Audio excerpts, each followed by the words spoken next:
This channel does not promote any violent, harmful, or illegal activities. All content provided by this channel is meant for an educational purpose only.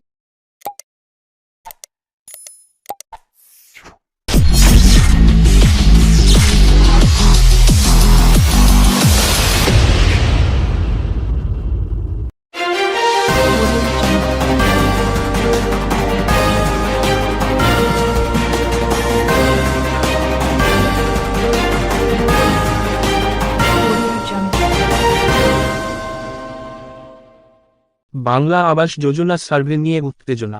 গুপ্তিপাড়ায় প্রধান উপপ্রধানকে ঘিরে বিক্ষোভ গ্রামবাসীর। বিশেষ গ্রাম সভা স্থগিত। বলাগড় ব্লকের 7টি পঞ্চায়েতে গ্রাম সভার মাধ্যমে আবাস যোজনা ঘরের লিস্ট ঘোষণা করা হয়, যার মধ্যে গুপ্তিপাড়া 1 নম্বর পঞ্চায়েতে গ্রাম সভায় চলাকালীন ক্ষোভে ফেটে পড়ে থেকে লিস্ট থেকে বাদ পড়া গ্রামবাসী। এই সভার মূল বিষয় ছিল বাংলা আবাস যোজনা সার্ভে সংক্রান্ত বিষয়াবলী। তবে সভার শুরুতেই উত্তেজনার সৃষ্টি হয় এবং তা অচলাবস্থার দিকে এগোয়। স্থানীয় বাসিন্দাদের অভিযোগ, সার্ভের তালিকায় তাদের নাম অন্তর্ভুক্ত করা হয়নি। অনেকের দাবি, সার্ভে চলাকালীন তাদের সঠিকভাবে অবহিত করা হয়নি। উত্তেজিত জনতা ক্ষোভ প্রকাশ করে জানায় যে, তাদের নাম তালিকাভুক্ত না হওয়ায় তারা বাংলা আবাস যোজনার সুবিধা থেকে বঞ্চিত হয়েছে। উত্তেজিত জনতা পঞ্চায়েতের প্রধান ও উপপ্রধানকে ঘেরাও করে এবং তীব্র প্রতিবাদ জানায়। তারা অভিযোগ করে, আমাদের নাম পঞ্চায়েতে জানানো হয়েছিল, তবুও আপনারা সেই নাম তালিকাভুক্ত করেননি। আমাদের কাছে বলা হয়েছে যে, এই তথ্য পঞ্চায়েতে পাঠানোর পরও নাম অন্তর্ভুক্ত না হওয়ার কারণেই আমরা বঞ্চিত হয়েছি। ঘটনাস্থল ছুটে আসে গুপ্তিপাড়া ফাঁড়ির পুলিশ। পঞ্চায়েতের পক্ষ থেকে জানানো হয়েছে, বাংলা আবাস যোজনার সার্ভে সম্পূর্ণভাবে বিডিও নির্দেশনার অধীনে পরিচালিত হয়েছে। প্রধান ও উপপ্রধান দাবি করেন, এই সার্ভে প্রক্রিয়ায় তারা সরাসরি জড়িত ছিলেন না। তবে তারা আশ্বাস দেন যে, সমস্ত অভিযোগ খতিয়ে দেখা হবে এবং যথাযথ ব্যবস্থা নেওয়া হবে।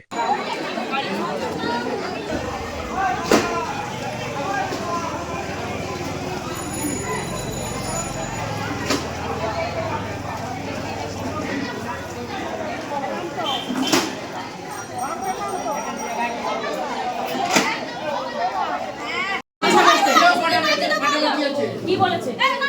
আমাকে কেউ পাঠায় না, নিজে না না, ও তোমাকে কে পাঠিয়েছে বলো? সবাইকে ওনার কাছে যেতে বলো। কে বললো? না আমাকে তো প্রধান বলছে ছাত্রটা কি টাকা নাকি ওনার পকেটে ঢুকবে না। তাহলে এখন এই মামলাটা যেতে হবে না, ওরা বলবে। এই মামলাটা হ্যাঁ বলো তো কিছু না করে। লাভ আছে এগুলো হাওয়া গরম করে বলতে তো চুপ না করতে থাকবে। আরে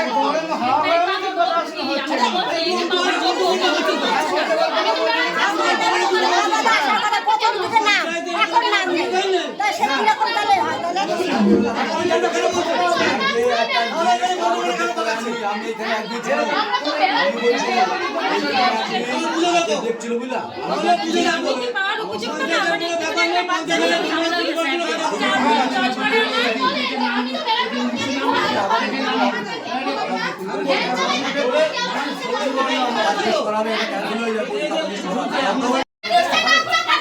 আরে কে পাঠাবে আমরা নাকি আমাদের বাচ্চা নাই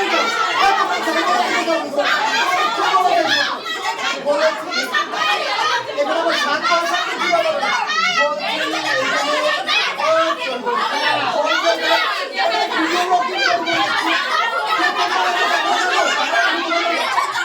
তুমি পেলে কি আমার অসুবিধা আছে? আমি তোমার পয়সা খাবো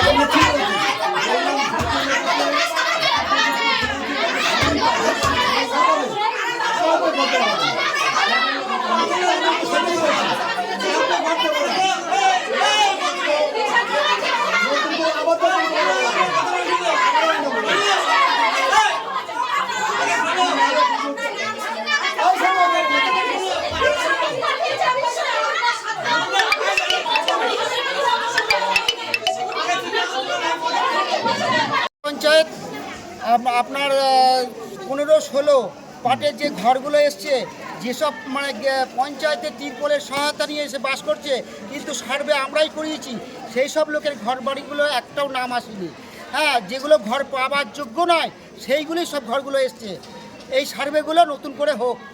আর এই প্রধান উপপ্রধান পুরো যতগুলো 16টা সদস্য মেম্বার আছে, এই মেম্বারগুলোকে নিয়ে কাউকে কোনো কিছু করেনি। প্রধান এবং উপপ্রধান দুজনেই ওরা মানে যা কিছু করার করেছে। এই সব ঘরগুলো সব নিজেরা কারসাজি করে করেছে। নিজের এরিয়ায় বেশি করে ঘর নিয়ে নিয়েছে, যেগুলো পাওয়ার উপযুক্ত তারা পায়নি। 15-16 সব থেকে বেশি বঞ্চিত হয়েছে। এর মধ্যে নিজে প্রধান উপপ্রধান নিজেদের ওয়ার্ডে বেশি করে ঘর নিয়ে নিয়েছে। আমাদের প্রশ্ন, পেলে সব এরিয়ার লোক সমান পাবে, গরিব বলে কোনো কথা নেই। পারলে সবাই পাওয়ার মতো, যারা উপযুক্ত তারাই পাক, যারা পাওয়ার নয় তারা না পাক। সার্ভেটা কারা করেছে? আমাদের মেন এখানে প্রধান উপপ্রধান। আচ্ছা, আপনাদের অভিযোগটা কি সার্ভেতে কারচুপি, তাই তো? সার্ভেতে কারচুপি হয়েছে এবং মানে ন্যায্যকে বাদ দেওয়া হয়েছে। প্রধান উপপ্রধান মানে দুই মানে এর সাথে প্রধান উপপ্রধান জড়িত, যুক্তরা প্রধান উপপ্রধান মিলে এরা নিজের লোকগুলোকে, নিজের পার্টির বা নিজের লোকগুলোকে, আমার কাছে কথা, কে কি দল করে দেখে লাভ নেই। পাওয়ার উপযুক্ত যাকে তাকে দাও। দল কে করে দেখে লাভ নেই। গ্রামের মানুষ সবাই বসবাস সবাই করে, আমরা 1 নম্বরে পঞ্চায়েত এরিয়ায় সবাই আমরা বসবাস করি। কে কি পার্টি করে আমার দেখে লাভ নেই। যারা পাওয়ার উপযুক্ত তারা পাক। আমার প্রশ্ন আছে এইটা, দিদি বারবার যে যার বলছে মুখ তারা চিনে ঘর না তাদেরকে দেওয়া দেওয়া হোক। দরকার। যে মুখ চিনে ঘর দিয়ে আমাদের চলবে না। যে পাওয়ার প্রকৃতি উপযুক্ত সে নেই। পার্টি কে কি করে আমাদের দেখা দরকার নেই। সার্ভে করেছে তো ভিডিও অফিস থেকে? অবশ্যই ভিডিও অফিসে করলে কার চুপি আছে, আমাদের পঞ্চায়েতের প্রধান উপপ্রধান। আপনারা ভিডিও অফিসে গিয়ে জানাচ্ছেন না কেন? ভিডিও অফিস আমরা জানাবো, ভিডিও অফিসে আমরা আজকে আমরা জানতাম না। এটা দরকার হাইকোর্ট হবে, দরকার হবে। এটা আমরা জানতাম না। আজকে জানলাম যাবো সেখানে। প্রশ্নের ব্যাপারটা মেন উদ্দেশ্য আজকে বুঝলাম। এতদিন আমরা বুঝতাম না। আমরা জানি পাবে, সবাই পাবে, কিন্তু এই তালিকা প্রকাশ হওয়ার পর আজকে বুঝলাম কে পেয়েছে কে পায়নি। ওরা নিজের মতো সার্ভে করে নিজের মতো এরিয়ার হলগুলোকে আগে দিয়েছে, আর যারা পাওয়া তারা পায়নি। এই হচ্ছে আমাদের কথা। কিন্তু যারা সার্ভে করেছে আপনাদের তো সবার আগে সেইখানে গিয়ে কথা বলা উচিত। কিন্তু সেই কারণে আমাদের কথা নিচ্ছে না।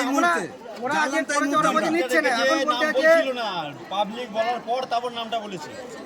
এই মুহূর্তে আমরা জানতে পারছি, এরপরে ব্যবস্থা নেব, আমরা নেব কিভাবে কি করতে হয় না হয়। দিদিকেও জানাবো, চাইছিল না পাবলিক, দিদিকেও জানাবো, ভিডিও অফিসেও জানাবো, সবাইকে জানাবো, এবং এর থেকে তীব্রতর বিক্ষোভ হবে। আরো বিক্ষোভ দেখাবো, আরো দেখাবো। যদি সঠিক না বিচার হয় আরো বিক্ষোভ দেখাবো। সরকারি নির্দেশ অনুযায়ী আজকে আমাদের গুপ্তিপাড়া 1 নম্বর গ্রাম পঞ্চায়েতে ঘরের যে সার্ভে তালিকা হয়েছিল সেই ব্যাপারটা নিয়ে আজকে আমাদের গ্রামসভা ডাকা হয়েছিল। গ্রামসভায় হাজিরার সংখ্যা, আপনারা যেহেতু বাইক নিচ্ছেন, আপনারা হাজিরার সংখ্যা মোটামুটি দেখেছেন কী পর্যায়ে আছে। এবার ব্যাপারে যে কিছু ব্যক্তি নামের লিস্ট যখন আমাদের তৈরি হয়, বা সেই তৈরি করার লিস্ট, যে লিস্ট পরে শোনানো হয়, সেই লিস্ট সম্বন্ধে কিছু লোক যাদের তালিকা থেকে নাম বাদ গেছে তারা আপত্তি তোলে। আপত্তি তোলার পর একটাই সিদ্ধান্ত হলো লাস্টে, যে আপাতত আমরা যে গ্রামের তালিকা হয়েছে বা যে তালিকাগুলো যারা সার্ভে করেছে, পরিষ্কার কথা, আমরা যারা সার্ভে করেছে আমরা তাতে সেই সার্ভের উপরে আমরা খুশি নই। কেননা যে লাখগুলোর নাম পাওয়া গেছে, আমার মনে হয় তার মধ্যে অনেক সংখ্যক লোক আছে যারা এখনও গৃহ পাওয়ার যোগ্য, সুতরাং তাদের তালিকা থেকে নাম বাদ দিয়েছেন। তাহলে জনগণের ক্ষোভ হওয়াটাই তো স্বাভাবিক। আমরা চাই পূর্ণাঙ্গ তদন্ত করে আবার সম্পূর্ণ তালিকা, সঠিক তালিকা তৈরি হোক। এটা আমরা গ্রাম পঞ্চায়েতের তরফ থেকেও বলবো যে যেহেতু আজকের এরকম একটা পরিস্থিতি তৈরি হয়েছে, সুতরাং ওই তালিকাও পাশ করানো গেল না। সুতরাং ওই তালিকার ভিতরেও কিন্তু এমন কিছু লোকের নাম আছে যারা পাওয়ার যোগ্য নয়। আমরাও গ্রাম পঞ্চায়েতের তরফ থেকে বলছি সেই লোকগুলোর নামের তালিকায় এলো কীভাবে। সুতরাং আমরা চাইব সেই তালিকাও সার্ভে করে তাদের নাম যেগুলো আসা উচিত হয়নি তাদের নামগুলো বাতিল করা হবে। নাম? আমার নাম অরুণ দেবনাথ। আচ্ছা, কিছু মানুষ বলছে বা আপনাদের পঞ্চায়েতের সদস্যও বলছে, সরাসরি আপনাদের দিকে আঙুল তুলছে যে প্রধান করেছে বা প্রধানের দোষ বা উপপ্রধানের দোষ। আচ্ছা, এবার আমরা বলছি এখানে এই যে ঘরের যে সার্ভে, এর সঙ্গে গ্রাম পঞ্চায়েতের কোনো ভূমিকা নেই। কেননা সরকারি নির্দেশ অনুযায়ী গ্রাম পঞ্চায়েতের কোনো সদস্য বলুক, গ্রাম পঞ্চায়েতের কোনো স্টাফ বলুক, তারা তাদেরকে সঙ্গে নেবে না। আমরা বলেছিলাম যে আমাদেরকে একটু সঙ্গে রাখুন, আমরা বাড়িগুলো দেখিয়ে দেবো, কিন্তু ওনারা এমন অবস্থা করলেন যে আমাদেরকে নেবেনই না। তাই সুতরাং সরকারি নির্দেশকে আমরা তো জোর করে বলতে পারি না, যেহেতু সরকারি নির্দেশ আমরা যাইনি, সরকারি নির্দেশটা আমাদের মানতে হয়েছে। এইবার গ্রাম পঞ্চায়েতে কিন্তু সদস্য আছে, ব্যাপারে যে আমাদের একটা তালিকা প্রণয়ন করতে হবে। আমরা বললো কেন আমরা পুরনো তালিকা করবো, আবার নতুন করে তালিকা তো আমাদের করাই আছে, আমরা কেন তালিকা করতে, তাদের আমরা বাদ দেওয়া হলো কেন? আজকে বাদ দেওয়া হয়েছে, আবার ওর মধ্যে থেকে বেছে দিন, আমরা কেন বেছে দেবো? আপনারা কেন বাদ দিলেন? তাহলে আপনারা আগে বলুন কেন বাদ দিলেন। তাই দায়িত্বটা আপনাদের, সেই অফিসারদের করে না হলে যদি প্রয়োজন মনে করি আগামী দিনে গুপ্তিপাড়ার মানুষের জনগণের স্বার্থে আমরা যারা সার্ভে করেছে তাদের বিরুদ্ধে আমরা মামলা করব, তাদের বিরুদ্ধে মামলা করতে বাধ্য হবো। সার্ভে করে যারা পাওয়ার যোগ্য তাদের নামের তালিকা বাদ গেল কী করে, আমরা তাদের বিরুদ্ধে মামলা করব। বলছি যে 2-3টে অঞ্চল যেমন বাদাগাছি, দাসপাড়া আর ভুঁইচপাড়া, এই জায়গাকার মানুষই বেশি পরিমাণে ঘর পেয়েছে, বাদবাকি জায়গার মানুষ ঘর পায়নি।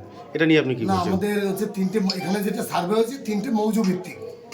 আমাদের কাছে যেটুকু আমরা লিস্ট দেখলাম যে তাতে কিছু লোকের নাম বাদ গেছে, কেন বাদ গেছে বলতে পারছি না তো আমরা, কেন কী করে বাদ দিল।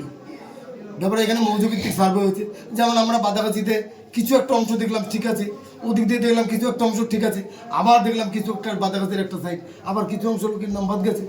কীভাবে বাদ গেল সেটা তো আমাদেরও প্রয়োজন, কীভাবে বাদ গেল যদি জবাব দিতে হয় সেই অফিসারদের কাছে আমরা জবাব চাইবো, প্রয়োজনে তাদের বিরুদ্ধে মামলা করবো।